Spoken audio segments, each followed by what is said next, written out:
Hello, welcome back to the channel. What you're looking at is the results from a man who came home from work one night, fired up Facebook Marketplace and found this 2 miles away from his house. And it was cheap.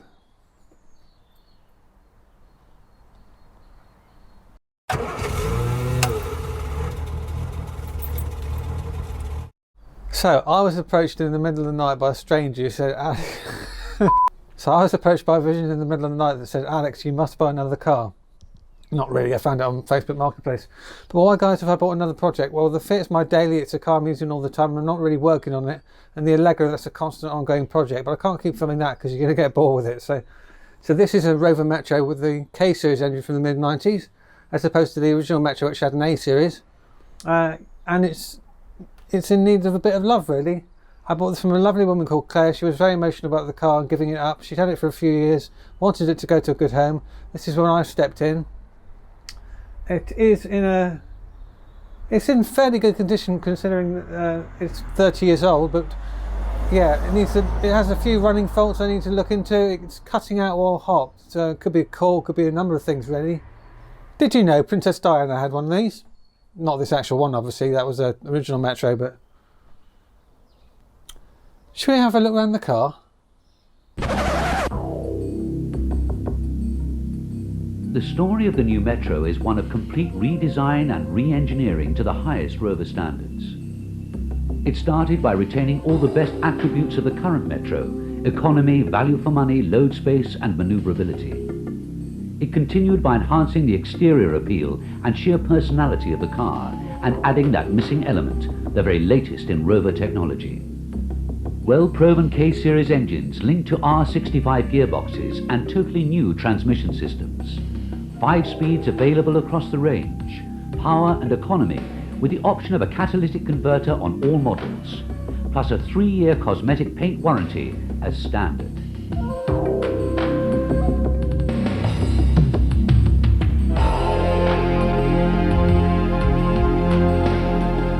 Technology and performance, which required a much more robust new body style, more rounded, more Rover, redesigned to more exacting standards of precision, plus craftsmanship and style.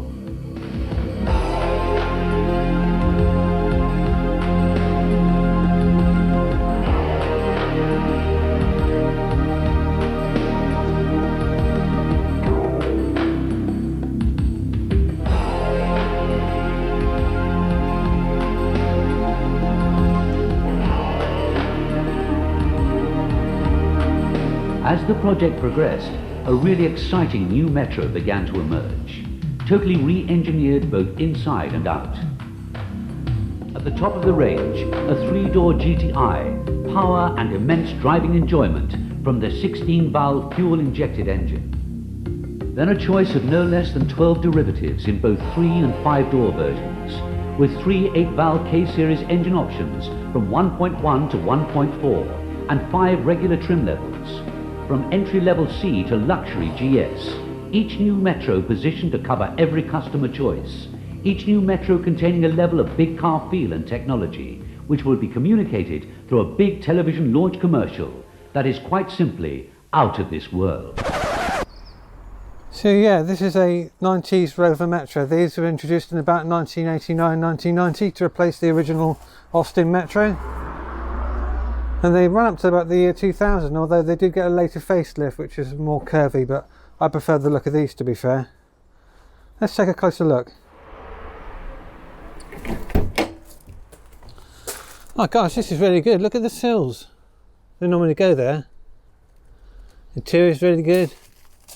Seats are good. Look at this. Oh, it's definitely got that Rover smell. Yeah, back seats are alright. Carpets are good. Not damp at all. Anything in the glove box? No, that's good. Yeah, it just needs a weekend's work cleaning it up, I think. Lovely. So there's a bit of rust in that rear arch, but we can get on top of that before it gets any worse. I noticed this tyre's gone down. I hope that's just a question of pumping it up. Might be a slow puncture, but yeah, first impressions, it's really solid. For a 30-year-old car, that's not bad. Take a look in the boot. That's my petrol can. Oh, cool, Lego.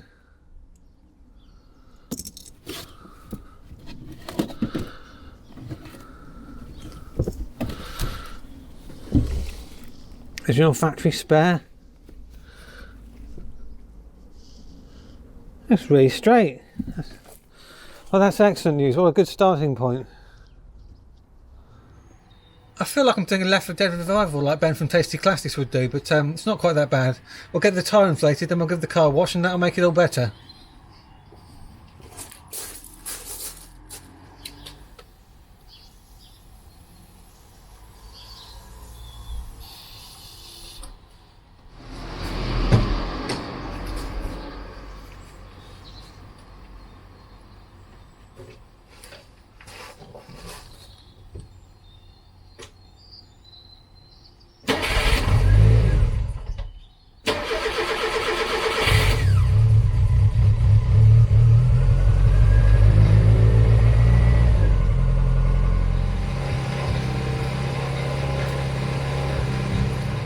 .12-volt socket in the car doesn't work, so I can't pump the tyre up.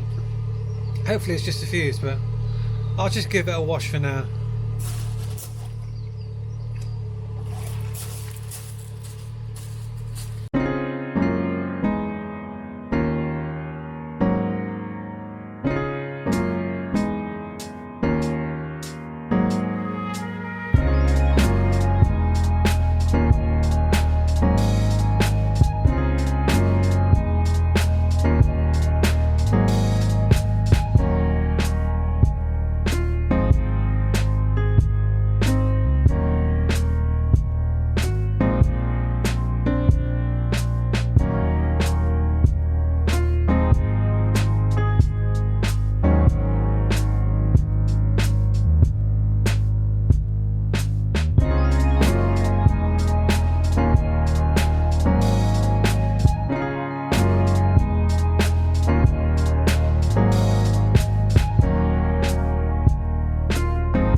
Well, there we go, that's loads better. Still needs to polish and mop, but I'm not going to do that while it's raining.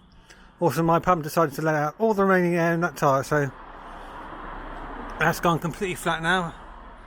Hopefully it's just a fuse, which will get the cigarette lighter socket working, then we can get that tyre pumped up, but yeah. Oh, yeah.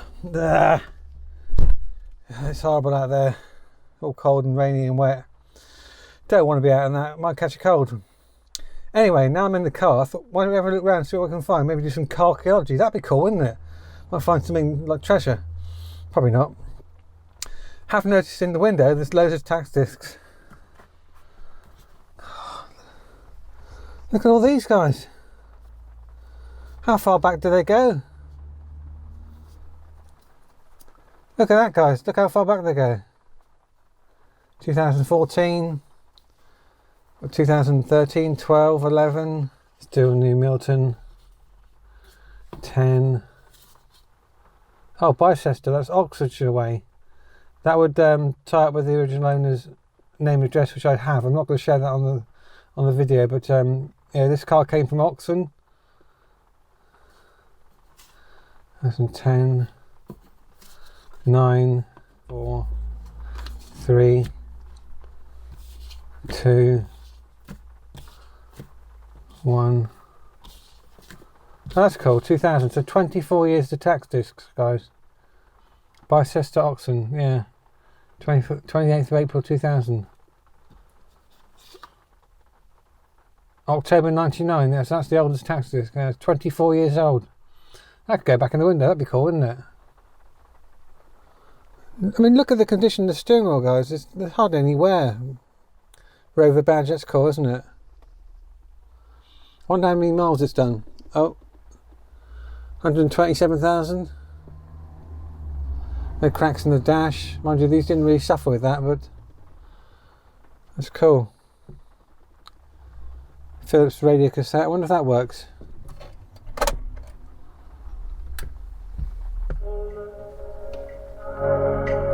Yeah, that works. That's cool. Cool. Guys, this thing is immaculate. It just needs a bit of a wipe down. Ooh. Put that back. Ah. It has an alarm system. Could that be to do with the running fault? I don't think so. Speaking of which, let me bring you up to date with the car. So I bought it from a woman called Claire, who's very attached to the vehicle. She'd had it for a number of years and did not want to get rid of the car. I was quite reluctant about it, and I understand why, because you can get attached to these things. She made me promise I wasn't going to break it for parts, which I've no intention of doing so. Whether I keep it for a car for myself or we do it up and sell it on to someone who's going to give it the same amount of love she did, I'm undecided yet, because it does have a running fault. So the car's cutting out while it's getting hot, which does point towards being a cool pack, but surely her mechanics would have looked at that already.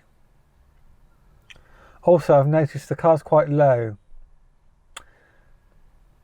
These do have hydrogas suspension like my Allegro George, so hopefully it's just a question of pumping it up. I know in the long run the displacers will probably want regassing, well in fact I know they will, because they weren't designed to last 30 years, but the fluid part is designed to be pumped back up to set the ride height. So we can do that, and hopefully it's not a question of leaking pipe, it's just a question of it settle over time. So I'll try and get the suspension back to how it should be. Right, before I go indoors from this horrible rain, we're in a good place. We know the car runs and drives, that's a good starting point. We'll have a look at the running fault. We'll spend a couple of days investigating that. Can't be that serious, can it? We'll pump up the tyre and also pump up the suspension, because that needs to be accurate as well. We need to have the right ride height. Doris the Metro, as named by Claire, the previous owner, will ride again. I promise that. I promise you, Claire. You'll see more of this car on this channel. I'm going to go and make a cup of tea because it's chucking it down with rain. I shall see you very soon with some more content. And we'll be at Rustival weekend after next. So looking forward to that as well. Anyway, thank you for watching. I shall see you again soon. Take care.